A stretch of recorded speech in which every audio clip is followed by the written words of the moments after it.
अस्सलाम वालेकुम, welcome to my channel हरान किचन एंड लाइफस्टाइल। आज हम बनाने जा रहे हैं डिफरेंट किस्म की चटनीज़। इसमें हम सबसे पहले खुबानियाँ लेंगे और इमली लेंगे। खुबानियों और इमली को दोनों को मैंने रात को ही इनको जो फ्रेश पानी होता है, ताज़ा पानी होता है, उसमें मैंने डिप करके रख दिया था। आपकी मर्ज़ी है, जब आपने चटनी बनानी हो आप उससे 1 घंटा पहले भी इसको डिप कर सकते हैं। अगर आपने फ़ौरी तौर पे बनानी है तो आप गर्म पानी में भी इसको डिप करके तो 15 से 20 मिनट के अंदर अंदर आप इसको बना सकते हैं। मैंने रात को जैसे ही इनको मैंने डिप किया था तो माशाल्लाह से काफ़ी फूल गई थी। और ये देखिए इमली का जो पल्प है वो कितना अच्छे से हो गया है। हम ये जो इमली की जैकेट्स हैं ये नहीं उतारेंगे और ऐसे ही हम इसको अच्छे से स्टेन कर लेंगे। और दूसरी तरफ जो हमने ये देखिए कितना अच्छा ये इसका पल्प तैयार हुआ है। ये हम इसको फ्राई पैन में रख देंगे। दूसरी तरफ हमने जो खुबानियाँ थी हमारी उसको भी हमने चूल्हे पे रख दिया है। और मैंने इसमें गुड़ लिया है, इसके गुड़ के 2 पीसेस मैंने लिए थे, उसको अच्छे से तोड़ के मैंने इसमें डाल दिया है। और ये देखिए खुबानियाँ हमारी हैं माशाल्लाह से भी, ये भी इतनी अच्छे से फूल गई हैं। ये हम इसको कुक करेंगे और फिर इसमें हम डालेंगे, स्पाइसेस डालेंगे। इसमें मैंने हाफ़ टेबल स्पून डाला था क्रश चिली और नमक डाला इसमें हाफ़ टेबल स्पून। और इसमें chaat masala half table spoon डाला मैंने। और इसमें मैंने काला नमक डाला 1/4 टेबल स्पून। और फिर इसमें मैंने डाला रेड मिर्ची का पाउडर डाला। और अब हम इसको अच्छे से कुक करेंगे। दूसरी तरफ मैंने इसमें भी half tablespoon crush chilli डाली और फिर इसमें नमक डाला इसमें 1 टेबल स्पून मैंने नमक डाला था क्योंकि इसकी क्वांटिटी ज़्यादा थी। हाफ़ टेबल स्पून मैंने इसमें रेड चिली पाउडर डाला और 1/4 टेबल स्पून मैंने इसमें काला नमक डाला।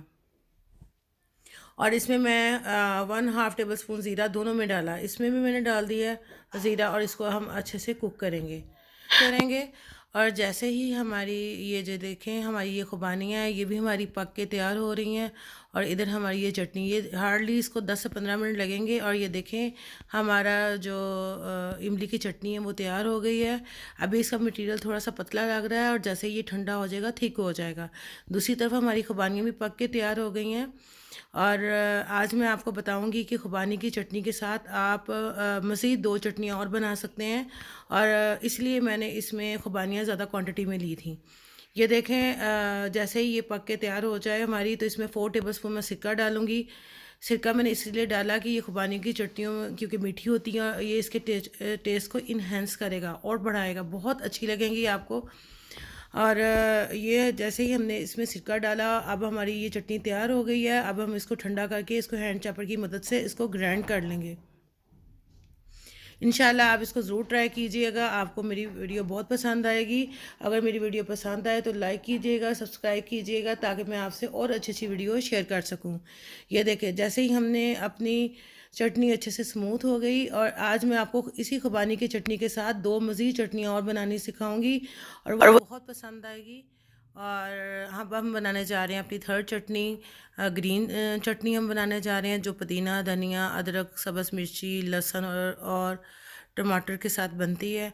ये देखें इसको हम इन सारे इंग्रेडिएंट्स को जग में डाल के इसको अच्छे से ग्राइंड कर लेंगे। इसमें मैंने स्पाइसेस में मैंने लिया था, इसमें ज़ीरा लिया था, नमक लिया था, क्रश चिली ली थी। और मैंने इसमें इन सबको थोड़े से पानी में मैंने इसको ग्राइंड कर लिया था। ये चटनी हम पूरा साल यूज़ कर सकते हैं। जार में इसको फ्रीज़ कर लें। अगर हम इसको फ्रिज में रखेंगे तो ये ज़्यादा देर नहीं रहेगी, इसको फफूंदी सी लग जाएगी, इसलिए हम इसको फ्रीज़ करेंगे। और अब हम इसमें स्पाइसेस डालेंगे जिसमें मैंने आपको बताया था कि हाफ़ टेबल स्पून इसमें मैंने ज़ीरा डाला, नमक काला नमक डाला 1/4 टेबल स्पून। और इसमें मैंने काली मिर्च डाली 1/2 टेबल स्पून मैंने नमक डाला और क्रश चिली डाली। इसको थोड़े से पानी में हम इसको ग्राइंड कर लेंगे और हमारी ग्रीन चटनी तैयार हो जाएगी। मैंने आपसे ज़िक्र किया था कि जो मैंने खुबानियों की चटनी मैंने बनाई थी उसमें उसके साथ मैं आपको 2 और चटनियाँ बनानी सिखाऊंगी। जैसे हमारी ये ग्रीन चिली चटनी तैयार हो जाएगी तो हम इसको एक जार में निकाल लेंगे। और इसकी थोड़ी क्वांटिटी में हम जो खुबानियों की चटनी है वो 1 कप लेके इसमें एंटर करके इसमें एक और मज़ीद चटनी बनाएंगे। और वो इतनी यमी की और इतनी मज़ेदार और यमी चटनी बनती है, आप ज़रूर ट्राई कीजिएगा, आपको बहुत पसंद आएगी। ये देखें हमने इसमें ग्रीन चटनी निकाल ली है। और इसी इसी में हम जो हमने 1 कटोरी इसमें जो हमने रहने दी है चटनी, इसमें हम खुबानियों की चटनी मिला देंगे और हमारी एक और नई चटनी तैयार हो जाएगी, खुबानी और पुदीने की चटनी। और ये इतनी मज़े की होगी कि आप इसको सैलड में यूज़ करें, आप इसको वैसे खाने में यूज़ करें स्नैक्स के साथ, आपको बहुत अच्छा लगेगा। और जैसे ही मैंने इसमें ये जो खुबानी और हमारी जो ग्रीन चटनी तैयार हुई है, उसी तरह हमने खुबानी और इमली को लेके थोड़ी थोड़ी क्वांटिटी में उसके साथ भी हमने एक चटनी बनाई। मुझे उम्मीद है कि आपको मेरी वीडियो बहुत पसंद आई होगी। ज़रूर ट्राई कीजिएगा। इजाज़त दीजिए नेक्स्ट वीडियो के लिए। अल्लाह हाफिज़।